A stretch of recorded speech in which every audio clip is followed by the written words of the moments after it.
So on the board, we have 3 names. I've listed 3 names. You have Albert Einstein, Steven Spielberg, Walt Disney. Let me add Whoopi Goldberg. You know Whoopi Goldberg now? And then Da Vinci. Da Vinci, yeah.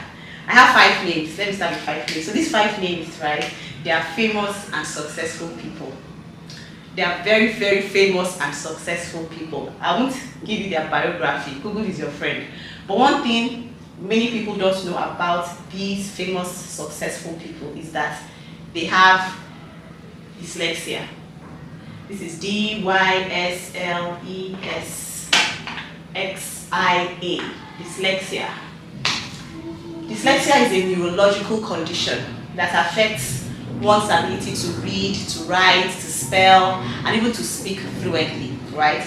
It's formed from 2 Greek words, this and lexia.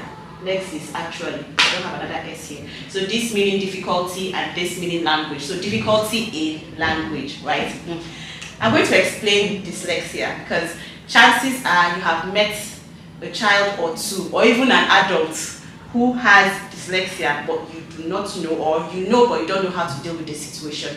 And I'll be as lucid as possible. I'll use layman terms so that I won't confuse you. As much as possible, I'll try to avoid the educational and scientific jargons that comes with describing dyslexia. I'm going somewhere. Now, we live in a world made of different people, right? You have different people with different eyes, different hair texture, different skin. And this forms or gives them distinctive personalities and functionalities. But there's one element that we all possess that looks the same but functions differently, and that is the brain. So we all have our brains looking the same, but from one person to another, the function is different. The way it behaves, the way the brain functions is very different. So this difference makes people have different perspectives of life. People view the world differently because of how their brains have been wired. I'm getting somewhere. Now, dyslexia captures this perspective clearly, and I'm going to explain. Like I said, it's a neurological condition that affects one's ability to read, to write, to spell, and to speak fluently. They can speak, but we're talking about speaking fluently, the flow that comes with speaking, right?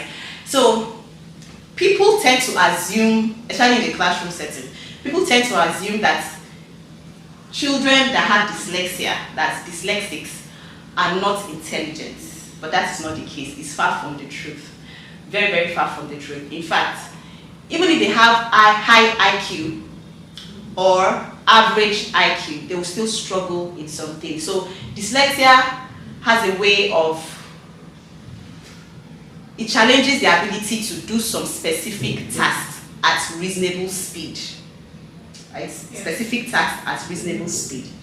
For example, someone with dyslexia would find it difficult to remember the words for some things, the names of some objects. Definitions. Like definitions, yes, or even the name. So they might see this board and they have to think, this is a board. It won't come so quickly, like someone that says, what is this? A board. So they might take time, yes, they have to, their brain has to work extra. They would have difficulty in following directions, problems with directions. I think problems in direction, like using a map, telling left from right. Okay. So for them, you would say something like, once you get to the junction, turn left. At that junction, they'll turn right. Or you tell them to turn right. At the junction, they might turn left. They also have difficulty in understanding up and down. Then they'll have challenges in responding quickly to questions. And for some, they'll struggle to hold a pen or write by hand, right? But the basic, the ground issue with dyslexics is they have problems processing phonemes. I said I won't use jargons, but wait first. Phonemes. And phonemes are sounds that have to do with speech, right? So for example, you have bats and pad. So letter B sound B for bat, and you have letter P sound P for pad. A dyslexic would swap the two, that is, they'll flip it. So in a dyslexic brain, this B will turn to P and this P will turn to B. So instead of them to read bats, they are reading pats. And here, instead of them to read pad, the brain in a dyslexic would read it as bad.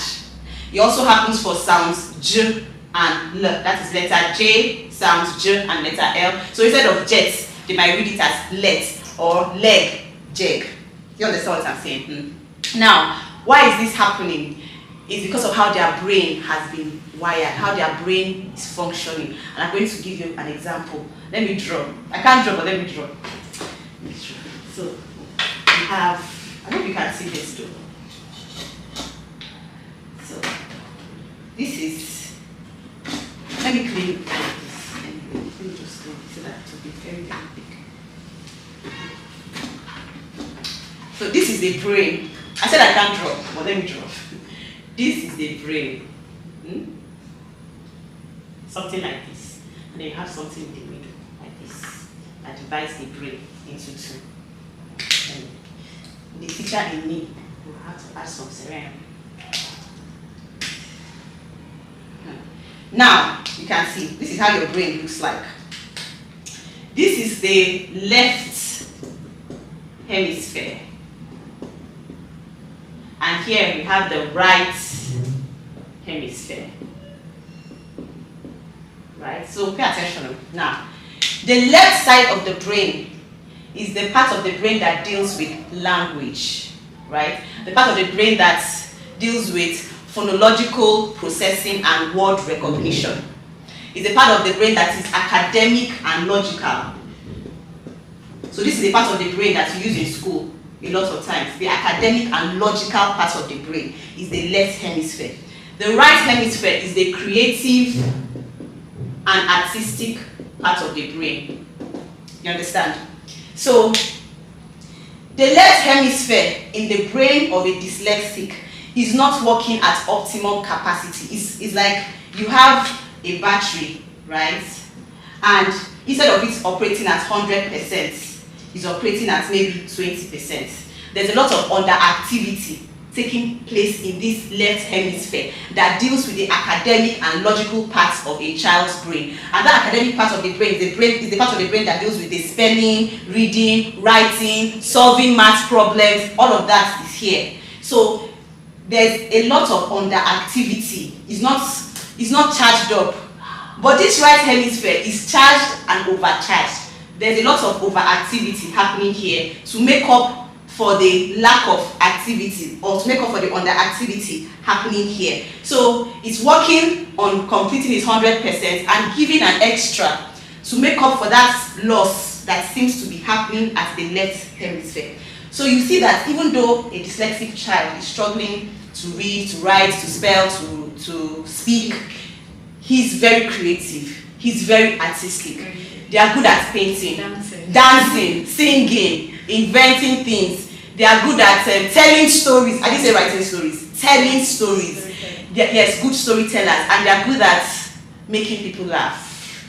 They are comedians. They make one of the best comedians, these dyslexic children, right? So that is how their brain is wired. And that means that, you really have to understand their situation and let them know that it's okay to just be the way they are. But even as it's okay to be the way they are, you also have to help them charge up their battery. For children that have primary dyslexia, you can charge up their brain power. You can put in a lot of work, intervention. You can create an intervention plan and then use a lot of strategy to pump their brain, to boost it. Yes. Continuous, there's lots of work to do. Yes, consistency is key when you're working with children that have dyslexia, because it's a lifelong condition. There's no cure. So all of you that have been paying money to go and see somebody to remove it or to take IV, there's no cure. It's brain work. So you have to put in a lot of work to help, and you have to start early so that they grow into independent adults that can thrive even without your help, without struggling. So instead of you to make fun of these children or tease them or bully them, understand their situation let them know it's okay to do that way, and then help them through it. Help them through it in the classroom, out of the classroom, wherever. Because you never know. It might be the next Da Vinci. It might be the next Albert. That shall be the next Whoopi Goldberg. You never can tell. Or he might just be his own unique self that God has put on earth to change the world. Let me not go spiritual, if not, won't end, right?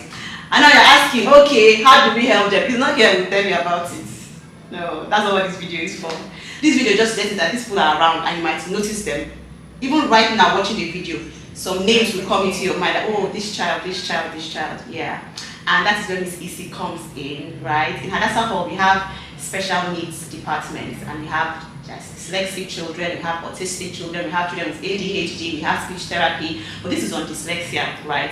And Isi has been doing amazing work. She's the head of my language unit in Hadassah Hall, and her strategies, right, the plans in place, it has been working. And now we're having a workshop to detail those strategies, to share those strategies. All the parents and teachers. Yes. Continue. Okay, Continue. Yes. So it's been coming up in the month of October. So like she has said, you know what this is now, and I've met some children that are suffering or going through this, and you want strategies, plans to start helping them. So you have to come in the month of October and you have to register. Yes. Yeah. Send a mail to hadassahhallng@gmail.com and we'll send you the registration link. Please, if you don't love children and you're not intentional, please avoid this email. Please don't send. If you're not a patient person, please don't bother. don't bother. So if you don't love children, you're not gifted working with children, you're not an intentional parent or an intentional educator, avoid it. Don't waste our space. Right, but if you know, exactly, because it's not the full. We are not asking for 1,000 people. We just want a limited number of people because it's going to be as interactive and engaging as possible. Very practical. Very practical. You know, we're sharing tips with you. Beautiful tips, lovely tips. So I'm glad, and I'm looking forward to October. Thank you, Miss Isi. Thank you, ma'am. So much. So register. You have to register. Register. Thank you. Thank you, Miss Sharma.